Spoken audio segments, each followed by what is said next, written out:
Salut, c'est Christine de la chaîne Fil de Cristal et aujourd'hui on répond à la question 27 de RPGA Week. Donc Bruno, oui je skip des questions quand je suis pas inspirée, je fais pas de vidéo sur la question. Voilà, c'est le problème réglé. Donc la question de Bruno aujourd'hui c'est est-ce que les skills de maître de jeu c'est inné ou acquis? Et je trouvais la question extrêmement intéressante parce que là j'ai envie de sortir mes cours d'histoire puis l'analyse de la société humaine et tout ça. Mais je vais essayer de ne pas vous endormir avec un cours d'histoire. Donc, est-ce que être maître de jeu, c'est un peu la fatalité des éternels DM? Puis j'ai lu un peu certaines... Il y a 3 personnes qui avaient répondu en commentaire. Il y en a un que ça m'a titillé un peu qu'est-ce qu'il écrivait. Comme quoi que selon lui c'est clairement pas inné parce que sinon ça veut dire qu'il a perdu son temps à apprendre et tout ça. Moi je vais dire quelque chose que il y a certaines parties qui sont innées et il y a certaines parties qui sont acquis. Dans le cas de inné, dans le fond, la façon que je perçois ça, être maître de jeu, faut que tu sois capable de faire de l'improvisation. Faut que tu sois capable, selon la situation que les joueurs vont, parce que les joueurs vont aller dans des endroits où est-ce que tu penses pas qu'ils vont aller. T'as beau essayer de tout prévoir, faut être l'imprévisible, faut que tu sois capable de réagir rapidement. Et ça, c'est inné. C'est inné de savoir agir, réagir à une situation. T'es pas dans une situation de vie ou de mort, mais c'est le même skill. C'est le même skill. Et ça, c'est inné chez l'être humain. C'est la façon pour laquelle on survit. Est-ce que quelque chose qui est inné veut nécessairement dire que tu es bon dedans? Non! Marcher, c'est inné. C'est inné chez les êtres humains, chez beaucoup d'animaux. On dirait, bon, peut-être pas les poissons, mais marcher chez tous les animaux, c'est inné. Est-ce que vous savez le nombre de bidules qu'ils vendent pour apprendre à marcher aux enfants? Puis c'est pas parce que tu sais marcher que tu vas nécessairement être capable de faire un marathon. Faut que tu t'entraînes, tu passes souvent des mois, des années pour te perfectionner. Pourtant, marcher, c'est inné, courir, c'est inné. Donc, c'est pas parce que quelque chose est inné que nécessairement t'as pas besoin d'apprendre. Au contraire, il y a des façons de marcher. Si tu regardes la marche rapide aux Olympiques, crois-moi que c'est pas inné marcher de cette façon-là. Faut t'apprendre à marcher de cette façon-là pour pouvoir être capable de participer aux Olympiques en marche rapide. Même si tu marches super vite dans ta vie, il y a des règles qu'il faut qu'ils soient suivies aux Olympiques sur la marche rapide de la façon que ça marche. Puis c'est vraiment très drôle. Si vous allez, prenez un 30 secondes à aller voir là, sur YouTube là, de la marche rapide, c'est particulier. Donc, voilà. Fait que ça c'est un peu pour rassurer la personne. Sont pas perdues tes années d'apprentissage. Pas du tout. Ça s'appelle du perfectionnement. Donc, puis c'est jamais mauvais. Apprendre des choses, c'est jamais mauvais. C'est le plus beau statut effect. Whatever, je sais pas trop comment, mais c'est le truc le plus beau en tant qu'être humain. C'est qu'on finit jamais d'apprendre. La vie serait plate en maudit si on aurait fini d'apprendre. On apprend toujours, on peut toujours se perfectionner, on peut toujours apprendre des nouvelles choses. Puis ça, c'est beau. Ça, c'est le fun à savoir.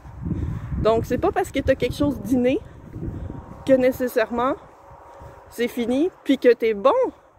Il y a des gens que, ben oui, marcher c'est inné, mais ils seront jamais capables pour x, y raison. Ça peut être physique, ça peut être mental, ça peut être... Il y a des gens, ils sont paralysés par la peur, ils sont pas capables de marcher puis de se sauver. Ça fait partie de la vie. Donc, oui, est-ce qu'il y a des bons, est-ce qu'il y a des mauvais DM à cause de ça? Pas nécessairement. Parce que, comme il y a différents styles de joueurs, il y a différents styles de DM. Il y a des DM qui vont être très by the book. Il faut suivre les règles, il faut vraiment... si la règle a dit ça, c'est ça qui se passe. Il y a d'autres DM qui, eux, vont y aller plus homebrew, qui vont vouloir aller explorer différentes choses. Il y en a qui vont créer leur propre système ou leur propre univers. Il y en a qui sont beaucoup plus sur le roleplay, il y en a qui sont beaucoup plus sur l'exploration de donjons. Il y en a qui... Il y a toutes sortes de DM, toutes sortes de joueurs. Et je pense que pour être un bon DM, c'est juste de trouver la formule. La formule qui fait que Ça, c'est le système que t'es un bon match pour. Moi, je DM un seul jeu de rôle. Il y a un seul jeu de rôle que je DM qui s'appelle Praetoria Prima. C'est un jeu de rôle français. Je pense qu'il est discontinué. Je sais que le gnome archiviste, Sylvain, c'est de lui que je l'avais acheté il y a de nombreuses années. Je pense qu'il en reste encore des livres. Puis ça se passe dans la Rome impériale, sous le règne de Néron. Et les joueurs incarnent une équipe de soldats qui font partie d'une société secrète qui veut protéger l'empereur et l'empire. Des fois, l'empire de l'empereur. L'empereur n'est pas au courant que ça existe, cette société secrète-là. Donc, c'est un système que je DM, que j'ai voulu apprendre, parce que justement, quand j'ai découvert ce jeu-là, j'étais en train de faire mon bac en histoire. Je faisais un cours sur la période de la Rome antique.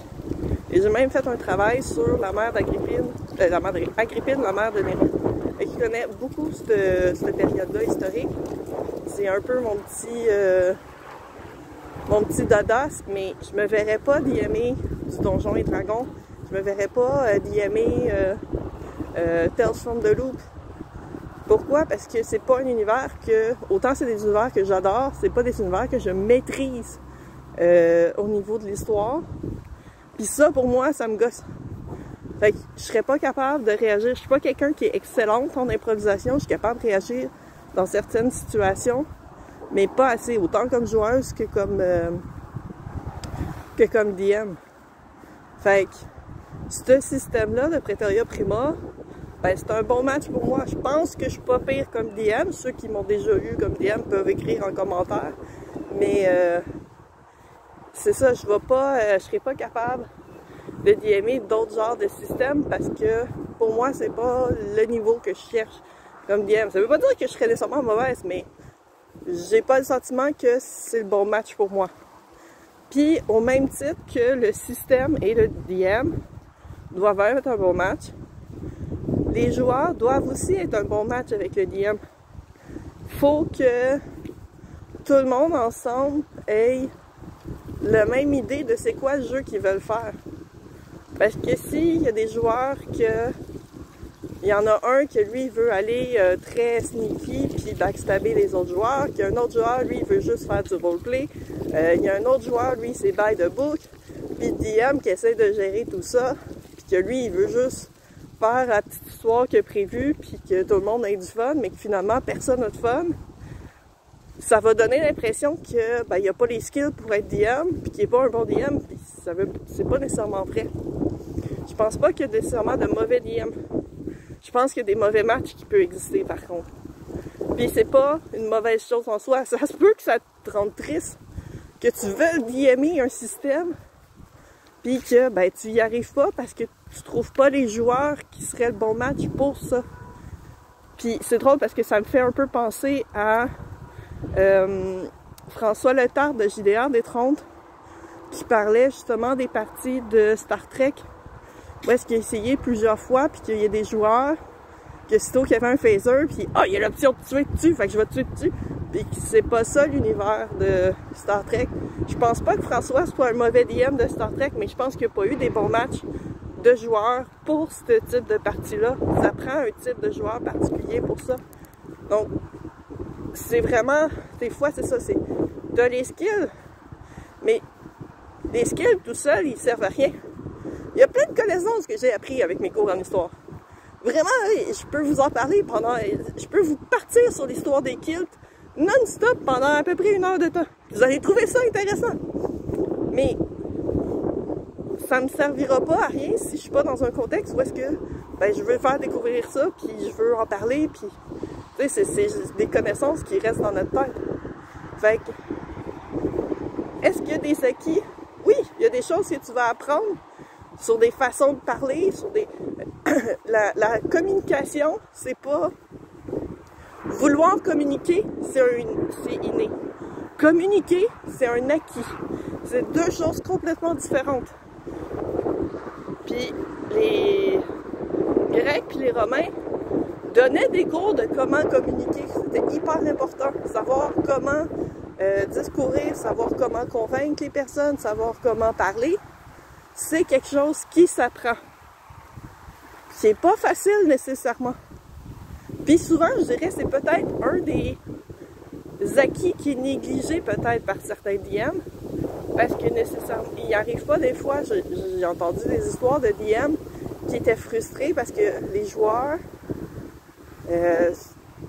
ça marchait pas. Pas nécessairement qu'ils suivaient pas l'histoire, parce que ça, il y en a toujours eu, mais que la vibe marchait pas. Puis souvent, c'est un problème de communication. Ça, c'est dans toutes les relations. Hein. C'est pas juste en jeu de rôle, c'est dans toutes. La communication, c'est hyper important. Puis on n'apprend pas à communiquer. On apprend à lire, à écrire. On apprend à parler. Mais on n'apprend pas comment communiquer ce qu'on veut. Puis ça, c'est un acquis qui serait important pour les maîtres de jeu. Savoir comment communiquer, comment donner, qu'est-ce qu'on veut de la partie, qu'est-ce qu'on veut montrer aux joueurs, où est-ce qu'on veut les emmener, quel type de partie on veut faire. Un camion, genre stationné en plein milieu de la rue, je marche sur la ligne jaune, tu sais. Je vois juste qu'il n'y a pas un char qui s'en vient de l'autre bord. Fait que vouloir réagir, la partie improvisation, je considère que c'est un inné. Est-ce que ça peut se perfectionner? Absolument! Mais communiquer, ça c'est un acquis. Ramasser un paquet de ressources, que ce soit les maps, que ce soit les minis, que ce soit les dés, que ce soit les systèmes de jeu. Essayez de ne pas me faire frapper encore une fois. Tout ça, c'est des choses qui s'acquièrent de façon matérielle, de façon virtuelle, mais c'est des choses, savoir qu'est-ce que vous allez avoir besoin pour vos parties, c'est un acquis aussi. Ça se peut qu'il y ait des parties, tu te rends compte que tu oublies plein de choses parce que tu ne savais pas que tu en aurais besoin. C'est à force de faire des parties que tu vas apprendre comment préparer tes parties. La préparation des parties, c'est pas inné. Ça, c'est un acquis, c'est à force de faire que tu vas te rendre compte comment est-ce que ça se fait, comment est-ce que ça va mieux, qu'est-ce que tu as besoin, qu'est-ce que tes joueurs ont besoin, le temps. Le temps, c'est pas le temps que tu as besoin pour faire ta campagne, ou ta partie, ou ta one-shot. C'est très rare les gens qui ont un compas dans l'œil. Est-ce que ça veut dire que qu'est-ce que j'ai dit qui était acquis? Il y a des gens qui l'ont automatiquement, ou personne ne peut l'avoir automatiquement? Non. Il y a des gens que oui, peuvent avoir de la facilité ou un talent supplémentaire.